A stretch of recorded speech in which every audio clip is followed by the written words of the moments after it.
Hey guys, I'm just getting over a bout of the flu. I didn't even know I had it. I thought I was having like either high uric acid levels or something like that.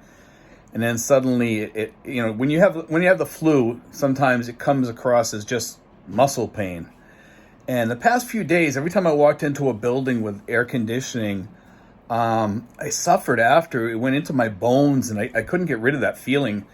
And what happened was when I got home, I started going into like chills and sweats, and then I realized I had something going on. When I took my temperature, it was about 103, 104 degrees, so I knew I had the flu at that point. And having had the flu vaccine already, it's probably not lasting as long as some people are having it last with them. The people next door, they had it for like 2 to 3 weeks. They were knocked out by the flu, and that's a long time for a flu to hang around. But, I've had the flu when I was a kid and had it go on for like 14 days one time. And I think that was the longest I ever had it. So to have it for 3 weeks, man, that's crazy. But this is a bad flu that's going around.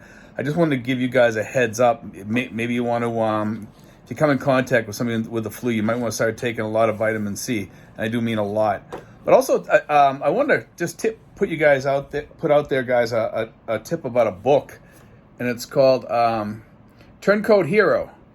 And it's about this guy, David Fagan, and the guy that wrote the book is Philip Hoffman, okay?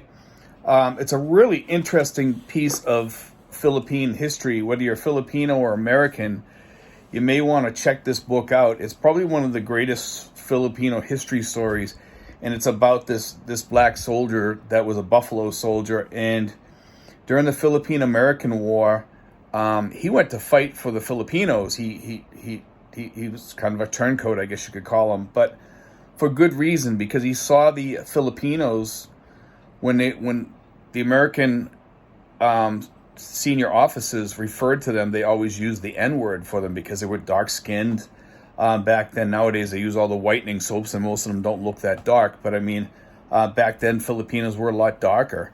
And this guy here decided to get up and go fight with them after he heard that, and he was wondering, why am I fighting for the United States against these people when I'm getting treated just as bad in my country, and I'm trying to, upgrade myself here in the military, and I find myself fighting on the wrong side.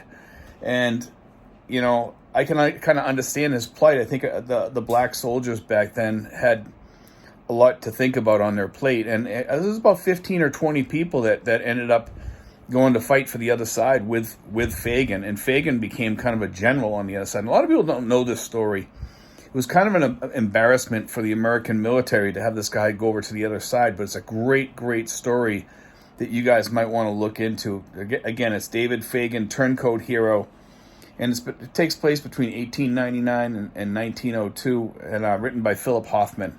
And I've heard rumors about this guy that he even lived afterwards. Some people say he died afterwards. I tend to believe that he lived afterwards. There's a lot of questions as to whether he lived or not. Some people say he sold cigars just outside the palace, okay, which is kind of interesting. I think it was Malagang Palace or whatever, however you pronounce it. I'm not good at pronouncing Philippine words, but if you guys want to read a good book, awesome book. I also read another book the other day.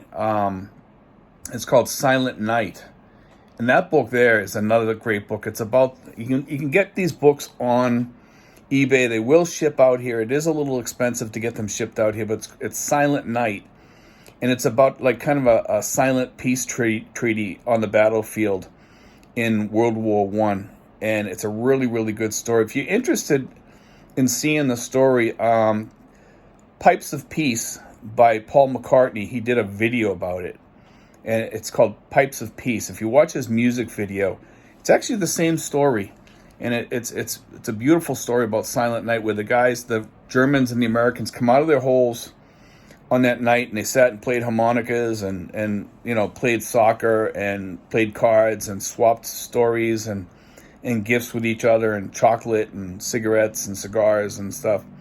I just thought it was a wonderful story, and after Christmas was all over, they went back to their holes and they shot over each other for a few days before they really started fighting again. And it's just kind of it's a sad story too, because when you think about it, why is there fighting on this earth? Most of it's for no reason at all, and that kind of puts perspective on war. We have so many wars going on in this world today, and probably more to come. And the world is practically on the verge of World War III, from what even our government is saying. And I tend to believe that we're probably on the verge of World War III within the next 5 years or so, maybe 10. But it's pretty scary out there with what's going on with China, Russia, Ukraine, NATO, and all this stuff going on out there. It's makes you kind of paranoid about what's going on in the world today. But I did want to put a video out there, guys, about that I'm sick, and that's why I haven't been on lately. So you'll have to forgive me, please. I will be back on probably within the next 3 to 4 days, probably with more material. I'm just going to rest up for a while and just try to get better, because I haven't been feeling well at all. So right now I'm just resting and relaxing, and I think I'll probably practice the harmonica for the next few days till I get over this and get my strength back. But anyway, guys, God bless. Take care. I hope you enjoyed today's show.